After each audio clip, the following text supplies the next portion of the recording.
Welcome, children. It's time to learn and enjoy a wonderful story, The Festival of Eid by Munshi Premchand, a very renowned writer, Indian writer, of course. And this forms section B of Unit 4 of our literature book, that is Communicate with Cambridge. So let's move ahead. Now, before we head start with the main story, I would like to share some information about the author. Of course, the author is Munshi Premchand, and he has a whole lot of literature to his credit. Munshi Premchand was born on 1880 and died in 1936. And he served the society with his powerful writings. He was a very, very powerful writer. His writings were so powerful that they brought some changes in the society as well. He was Indian novelist, means he used, of course, Indian in origin, and he wrote novels, short stories. He wrote dramas also, and the most interesting uh, point to be noted about Munshi Premchand is that his original name was Dhanpat Rai Srivastav, and of course, he is considered, till date, he is considered as one of the foremost Hindi writers. And during his times, of course, in the early 20th century also, he was one of the most famous writers. And he wrote novels like Godan, Karmabhumi, Gaban, Mansarovar, and Eidgah. These are some of his famous work. There are many, serials, dramas which have been made on these stories. He published his first collection of 5 stories in a book called Soze Watan. And Premchand wrote both in Hindi and Urdu, and his writings carried significant social messages. Primarily, he was a Hindi writer. He wrote in Hindi and Urdu. So, the story that we are going to read today is a translation of his Hindi original story, which has been translated in English. And he was bestowed with the title of Upanyas Samrat. His pen name was Nawab Rai, and Munshi was an honorary prefix given to him by his readers in the society for his quality and effective writings. So Munshi was like an honor given to him by his readers. Now, children, as far as theme is concerned, the story of Eid, it stresses that festivals are actually about showing love and concern that we feel for our near and dear ones. And the setup is, of course, a small village. And the festival, you know, the entire festival is brought live through the eyes of a very small 4-year-old boy, Hamid, who is actually an orphan but stays with his grandmother. Orphan is a child who has lost both his parents, both his or her parents. Now, the central character of this story is, of course, a 4-year-old boy, Hamid, who is an orphan and who stays with his grandmother, Amina. And on Eid, the children basically get Eidi. It can be in cash or kind. So Hamid receives 3 paisa in as cash on Eid from his grandmother. He goes to a fair, and where all the other children are buying, sweets, toys, they are having a wonderful time. This boy, instead of, buying anything for him or spending on sweets and toys or anything else, he picks up uh, an article, a useful article, an article of great utility for his grandmother. So this really touches his grandmother's heart, and she feels really touched by his selfless act of sacrifice that Hamid makes. Now, plot actually means the chain of events that take place one after the other in a story. So the plot for this story is, it starts with early morning on the day of Eid ul Fitr, that is Eid, and Eid is celebrated after a month's fasting, and this fasting month is called as Ramzan. So then the children are excited, and there's a lot of hustle and bustle here and there. Adults, they go around doing their special chores, and the village is full of activities. It is as a village comes to life. Everyone gets up early, dresses up in their new clothes, best clothes. Adults go around, ordering supplies, milk and sugar, because there's a special sweet that is prepared on this day, and that is seria. Some people call it as vermicelli pudding. It is, of course, a Swedish, and children wait, to go to the mosque to worship prayers. And of course, they also wait for the Eid, as I told you earlier. Also, Eid can be in cash or kind. Cash means in terms of money, and kind means it can be a gift which is given to the children by their elders. Now, children have received their ED, that is the pocket money, which they are free to spend in a fair, and they are looking forward to moving towards the mosque.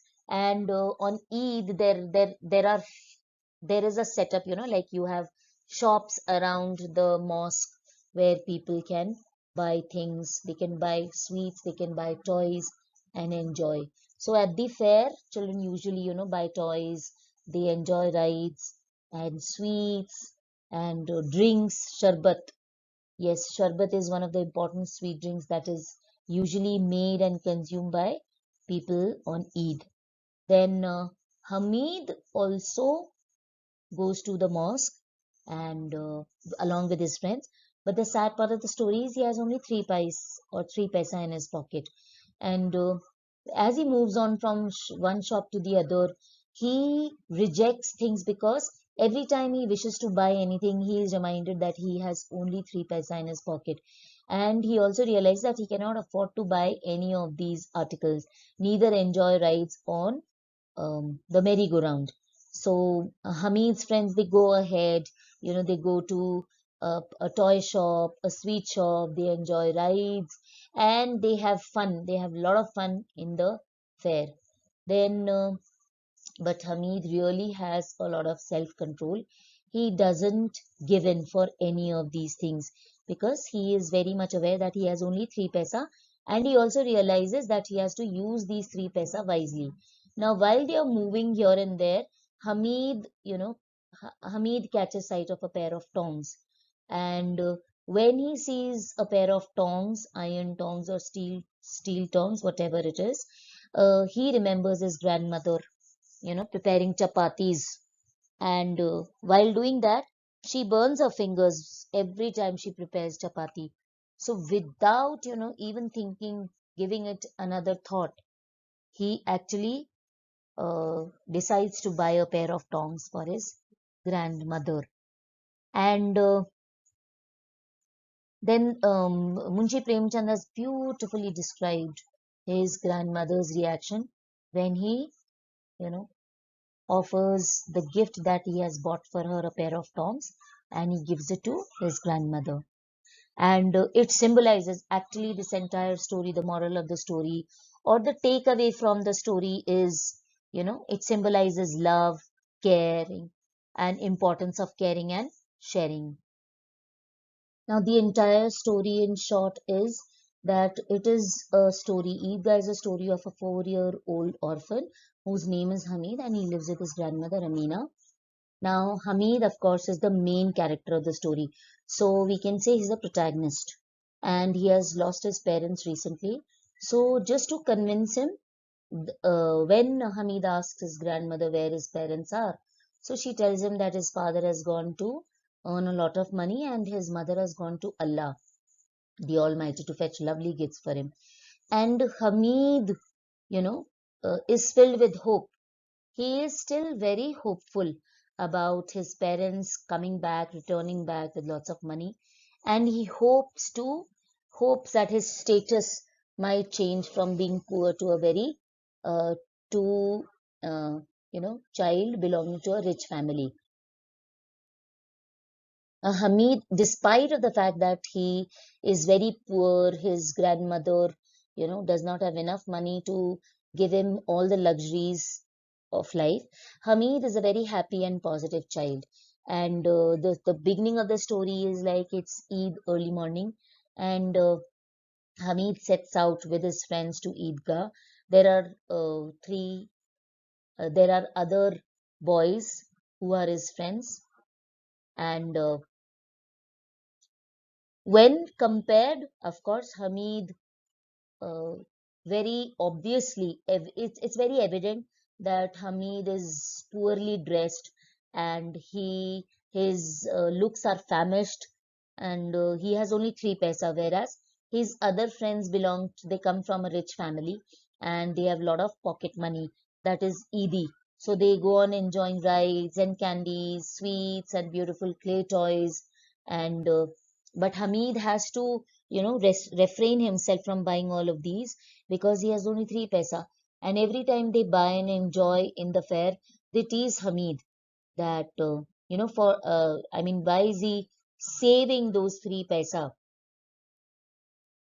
But Hamid actually answers them that whatever you are buying is just a waste of money.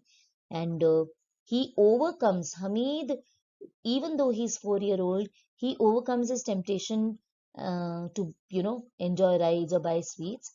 Instead, he goes to a hardware shop where he sees a pair of tongs, and immediately is reminded of his grandmother's burnt fingers while she cooks rotis. So he, without giving it another thought, he picks up and he decides to buy those pair of tongs. When his friends see that Hamid has picked up a pair of tongs and he's got a pair of tongs, they actually make fun of him. But Hamid is not moved, and he says that he makes them understand how important and how useful his tongs are.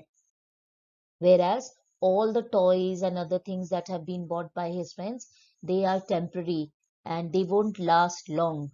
The toys would eventually break, whereas his tongs are very tough and they would last longer, and they are of great utility also.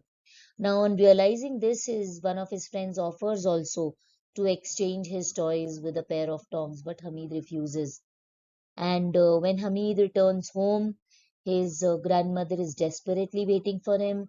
He offers the gift that he has picked up for his grandmother. Initially, she scolds him.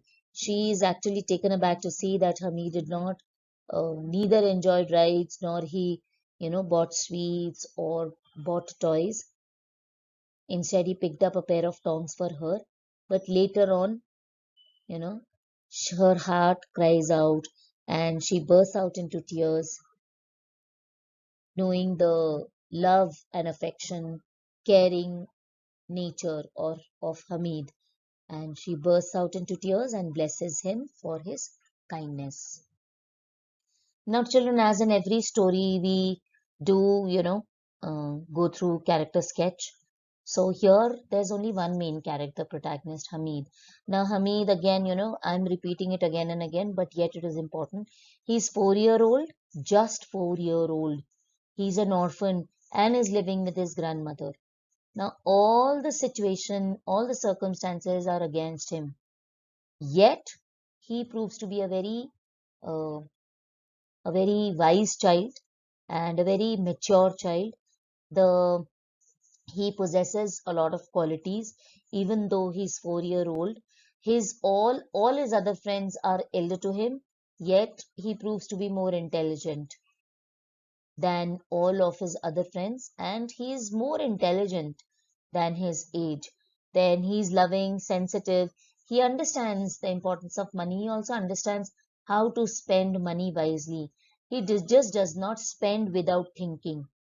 Then, when his friends make fun of him, why isn't he buying things? Why has he kept his ED, the money that he has been given by his grandmother? Why is he saving? Why isn't he buying? He remains unmoved. He remains calm and composed. He does not react to their fun. They make fun of him, yet he does not react. He is very clever also because he knows that he has very less money, and every time he's tempted to buy, or his friends tempt him to buy a thing, he talks about the disadvantages of those articles, toys and sweets. And so he convinces himself, and he's saved from embarrassment also before his friends. Then all his other friends are enjoying themselves. He has a lot of, he displays a lot of self control also. He is not tempted, and he's not tempted to buy any of the things that are of his use, or he could have spent 3 paisa to have fun and to enjoy the fair, but he does not do so. He picks up a pair of tongs for his grandmother. So children, that's all about the story, the festival of Eid. There's a lot of takeaway from the story, and I'm sure we all are going to implement it in our lives. See, we should not get intimidated by the other people's status, financial status, or whichever ways, we should be proud of whatever we are. And of course, there are ways to show people around us whom we love that, you know, we care for them, and we should share also. Caring and sharing are two important virtues that we all should possess. So read the lesson, and in times of doubt you can always access this video to get your doubts cleared. All the best.